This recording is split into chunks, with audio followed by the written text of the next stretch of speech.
Tom Hardy, Venom himself, has taken to pretty much hype up Venom 2 more than Sony have done themselves. Now, of course, this makes sense considering that the film is still quite a ways off considering it was delayed. Now, let's talk about Spider-Man fighting Venom, the anticipation, why Tom Hardy's doing this, how he's doing it, and does this actually mean anything, and so forth. So originally, we of course all anticipated that Venom 2 would be with us this October. Now, of course, there were supposed to be other things happening this year to further enhance the Spider-Man universe that Sony's building, and also to further use Spider-Man in the MCU. Like the third Spider-Man film shooting, which obviously has been delayed. Obviously, Morbius was supposed to be with us pretty much right around the corner, all things considered, and Venom in October, but due to everything that's going on and pretty much the uncertainty of Hollywood, everything's been pushed back. We have Morbius coming, of course, in March. Then, of course, next June, we have Venom 2. Now, we know that Sony was planning to kickstart the Venom anticipation and hype this spring, just like they did with the last film, but everything's been subsequently delayed.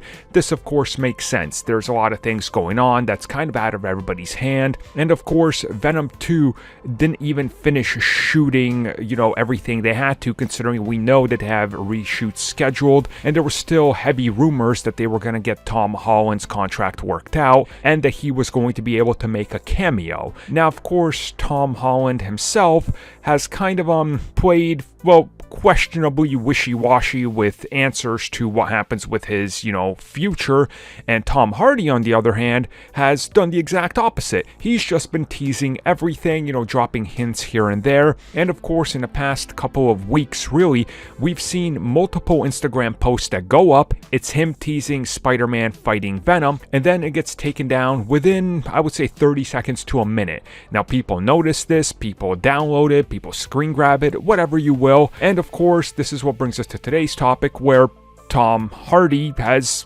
he did it again. He posted this. It's a fan art of Spider-Man getting, absolutely demolished, as you can see, by Venom. Now, I do need to note, this is not official. This is fan art by the very talented UK Tirara 26. UK Tirara?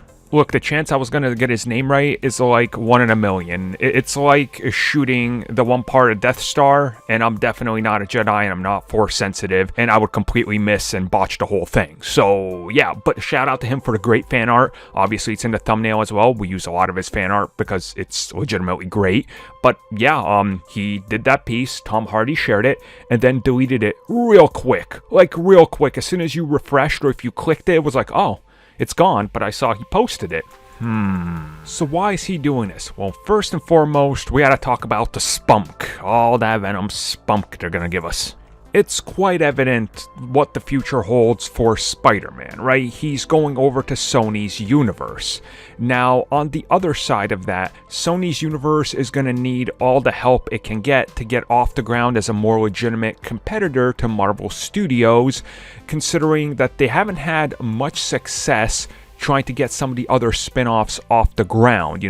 Silver and Black, the Silver Sable and Black Cat movie, fell apart a couple of times. Some of the other characters they wanted to develop into standalone keep just getting sidelined or delayed. There's obvious things that were in motion, like the Sinister Six, for the better part of the last decade that never gone off the ground. Sony needs it in, and Spider-Man is the in. They figure if Tom Hardy can keep doing this, it gets people interested, it gets people talking, people share it, people screen grab it. It's building up anticipation, it's building up hype for Venom 2 without needing to spend a single dollar. Now, if you guys remember all the way back to Spider-Man Homecoming, when that was coming out and Venom was being talked about, there was a lot of talk between fans and the studio and even the people in charge of the actual movies, like Amy Pascal, where anytime you would ask, is Tom Holland going to appear in this? They'd be like, well, I can tell you a Tom is going to appear in this. And they're like, oh, how many Toms are in this movie? They kept teasing that something was going to happen. Now, we covered it before, and I had a story that went up It was before Venom came out. I remember it was probably like August before Venom came out, where I was told directly Sony scrambling to try to get Spider-Man in here because they're worried about Venom due to some of the test audiences, because audiences were like, this isn't exactly a good movie. Even though people went and saw it, it's Venom, he sells. There was a difference. Sony was scrambling, and as was backed up by other people, they were trying to get Spider-Man in here, but there was problems with Marvel Studios being like, well, we got our part of the contract, you can't interfere with that. There's your part of the contract, which led to the whole dispute over Far From Home and, Spidey's future in the MCU, which has since been resolved. But Sony definitely needs Spider-Man, and it's their character. And if they can kind of use the momentum from the MCU, which clearly helped considering their first ever billion-dollar film was an MCU Spider-Man Disney film, they're hoping to carry that over into their solo films, specifically next year, considering that there's going to be, doubt about theaters, people going to them. There's going to be doubt about how viable are these characters now. The Chinese box office, where Venom was a huge success. Spider-Man happens to be a success worldwide. So again, they're trying to balance this out, and they're having Tom Hardy, for $0, go out there and market this film. Build up hype from nothing, from just fan art. And again, that's the best type of marketing you can get. If you guys remember, one of the best pieces of marketing of all time for any film was the quote-unquote leaked Deadpool test footage, which got such a huge fan reaction that they made Deadpool out of it, and it proved that this character was something everybody wanted, and it led to the biggest Fox X-Men related movie of all time. The most profitable too. So again, that's what they're doing here.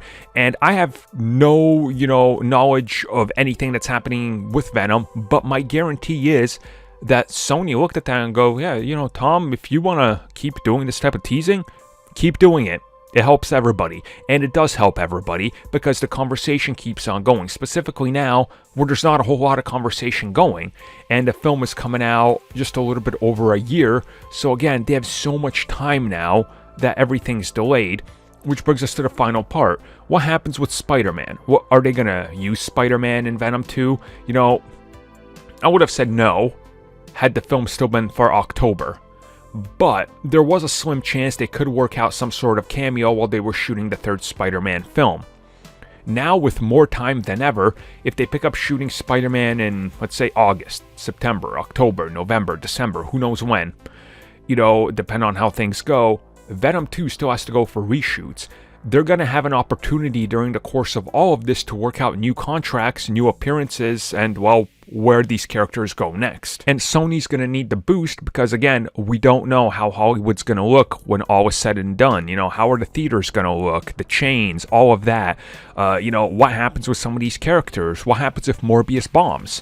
What happens if Venom 2 comes out and that doesn't do as good because the Chinese box office is impacting it, right? Like, there's so many big question marks, and they're going to want to do the best thing that they can do to try to get everything worked out, which for Sony is our character Spider-Man has to be in here. So I think Tom Hardy teasing Venom, biting Spider-Man's head off is obviously a way to do this. It's a way to build up this anticipation, a way to build up all of this hype that they want to have surrounding this film, because anything can help, even if it's not true or real. And if we just go back and look at Venom 1 again, that's the proof you need. That's all the proof you need, because they did the same exact thing. Constant, interviews and banter between the studio heads and Amy Pascal just openly sitting there when, they ask, oh, is Venom in the MCU? And she's like, well, we play in the Marvel playground and it's adjacent to it, so what they're doing, we're playing right on the sides of it. Again, they're doing the Marvel Netflix thing. Now, whether Kevin Feige and co acknowledge it, remains to be seen. Maybe something in the new contract says that they are going to acknowledge it. And again, we don't know the extent of when everything's going to come more into effect and if the multiverse has any effect into this or all that legality and everything that's happening. But yeah, Tom Hardy's doing it because it's the best form of free marketing you can get. And who doesn't like free marketing? Spider-Man's $1 billion franchise for the first time in his existence with a film. Yeah. You backpedal off of that as hard as you can because you want your franchise to be relevant and Spider-Man's coming to fight your character.